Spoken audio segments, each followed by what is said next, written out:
sieun ku Gusti Allah teh min kibalillah teh non ayyaquda minhul iman. Sieun ka Allah mah Allah sieun nyabut iman.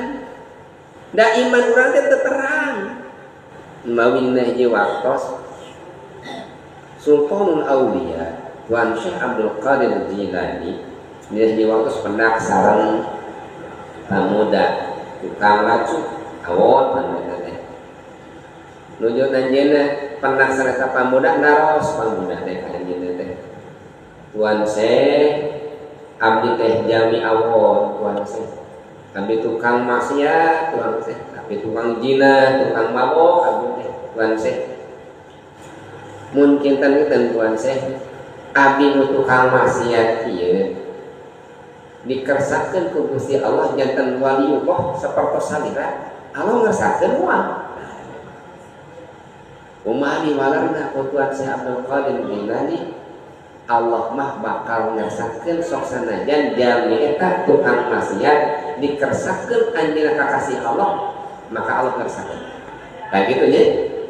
Terus sakalik pan jami kakasih Allah asalna tukang maksiat.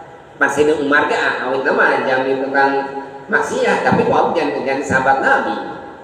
Terus Sunan Kalijaga ben asalna jami tukang mali, akhirnya diangkatkeun jangan waliullah. Terus sakalik sapertos kitu.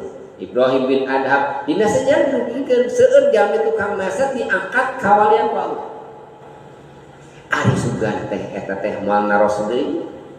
Si pamuda eta teh nupi Tuan Syekh satuan Syekh teh pan wali bahkan sultanul aulia rajana para aulia Allah mun Allah ngersakeun Tuan Syekh jadi janten abdi tukang maksiat kakasih Allah nah Allah bakal ngersakeun moal dateung ngawal Tuan Syekh Abdul Qadir Jilani naon ngaranna Tuan Syekh nyurungkeun cisoca cisoca nikmat eta teh pamasehan ti Gusti Allah.